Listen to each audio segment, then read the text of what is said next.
Pandian store season 2 episode ரொம்ப mixed எமோஷன்ல போயிருக்கு.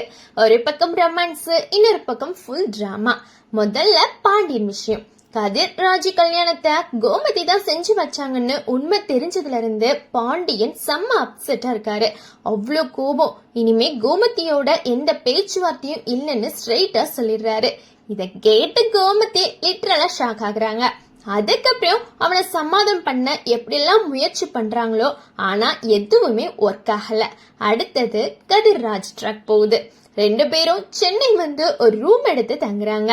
Raji coaching centre போக ரெடி ஆயிட்டு இருக்காங்க. கதிர் வெளியில வெயிட் பண்ணிட்டு இருக்காரு. ராஜி குளிச்சுட்டு வெளியே வந்ததும் கதிர் லிட்டரலி ஃப்ரீஸ் ஆகுறாங்க. என்ன நீ இன்னைக்கு இவ்ளோ அழகா இருக்க அப்படின்னு அவங்க கைய பிடிச்சு கேக்குறாங்க.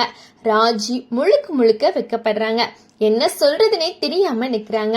அதுக்கப்புறம் அவங்க வெக்கப்பட்டு விலகி போக கதிர் அவங்க கைய பிடிச்சு இழுத்து கட்டி அணைக்கிறாங்க.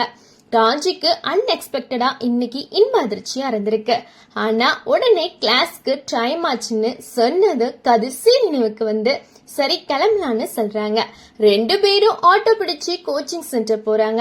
கியூட்டா போன சீன்ஸ் நினைக்கிருக்கு. இதுக்கப்புறம் திரும்ப கோமதி டிராமா ஸ்டார்ட் பண்றாங்க. பாண்டியன் கடைக்கு போன டென்ஷன் ஆகுறான்னு தெரிஞ்சுக்கிட்டு வீட்லயே எமோஷனல் கார்ட் பிளே பண்ணலான்னு பிளான் போடுறாங்க. திடீர்னு உடம்பு சரியில்லைன்னு நடிக்க ஆரம்பிக்கிறாங்க. சரவணன் பயந்து போய் என்னாச்சுமா அப்படின்னு கேக்குறான். நேத்து நைட்ல இருந்து உடம்பு சரியில்லைன்னு பெரிய பில்டப் கொடுக்கறாங்க. சரவண நேத்தே சொல்லிருக்கலாம்லமா, ஹாஸ்பிட்டல் கூட்டிட்டு போயிருப்பேனேன்னு கவலைப்படுறாங்க. இதையெல்லாம் பாண்டியன் சைட்ல இருந்து சைலன்ஸா வாட்ச் பண்ணிட்டு தான் இருக்காரு.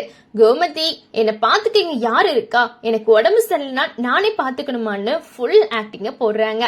அரசி பாத்துக்கிட்டே புரிஞ்சுக்கிறாங்க அம்மா ஃபுல் டிராமா அப்படின்னு.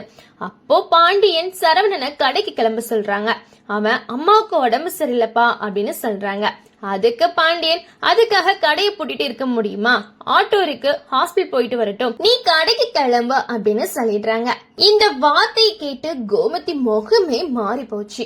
அவளுக்கு இது டோட்டலி அன்எக்ஸ்பெக்டடா இருந்துச்சு. பாண்டியன் சரவணன் ரெண்டு பேரும் கடைக்கு போயிடுறாங்க. அதுக்கப்புறம் அரசி நீ நடிக்கிறது எனக்கே தெரியுதுமா, அப்பாவுக்கு தெரியாதா, இதெல்லாம் விட்டுட்டு ரொமான்டிக்கா ஏதாவது பண்ணுன்னு ஐடியாவும் கொடுக்கறாங்க. இன்னொரு பக்கம் ராஜி கதிர் ராஜிய கோச்சிங் சென்டர்ல டிராப் பண்ணிட்டு அவளுக்கு ஒரு பேனா கொடுக்கறான். ராஜி ஃபீஸ் நினைச்சு ரொம்ப டென்ஷன் ஆகுறாங்க. கதிர் கூலா நீ கிளாஸுக்கு போ, அதெல்லாம் நான் பாத்துக்கிறேன்னு சொல்றாங்க. அதுக்கப்புறம் கிளாஸ் முடிஞ்சிற வரைக்கும் வேற எதுவுமே மனசுல வரக்கூடாதுன்னு அவன் மனசுக்குள்ளேயே டிசைட் பண்ணிக்கிறாங்க. கடைசில மீனா செந்தில் சீன் வருது. மீனா ஆபீஸ்க்கு ரெடி ஆகுறாங்க. செந்தில் வந்து நான் பேச மாட்டேன்னு சொன்ன பிறகும் பேச ட்ரை பண்றியான்னு கேக்குறான். மீனா காமா அத்தை பண்ணது சரின்னு உங்களுக்கே தெரியும், அங்க நான் இருந்ததுதான் ப்ராப்ளம், காரணம் எல்லாம் சொல்லிட்டேனே, இதுக்கு மேல நான் எதுவும் பண்ண முடியாதுன்னு சொல்லிடுறா. அதுக்கு செந்தில் செம்ம கடுப்பாகி மீனா செஞ்ச சாப்பாட்டையே வேண்டாம்னு ரிஜெக்ட் பண்ணிடுறாங்க. மீனா சில்லா என்னோட வேலை பாக்குறவங்களுக்கு எடுத்துட்டு போறேன்னு சொல்லிட்டு கிளம்பிடுறாங்க. இதனால செந்தில் இன்னும் ரேஞ்ச் மூடுக்கு போயிடுறாரு. மொத்தத்துல பாண்டியன் கோமதி வார் நடக்குது. கதிர் ராஜி ஸ்வீட் ரொமான்ஸ் போயிட்டு இருக்கு. மீனா செந்தில் ஈகோ கிளாஷ் ஆகுது. இதுக்கப்புறம் என்ன ஆக போகுதுன்னு நாளைக்கு பாண்டியன் ஸ்டோர்ஸ் 2 எபிசோட்ல தான் தெரியும். நன்றி, வணக்கம்.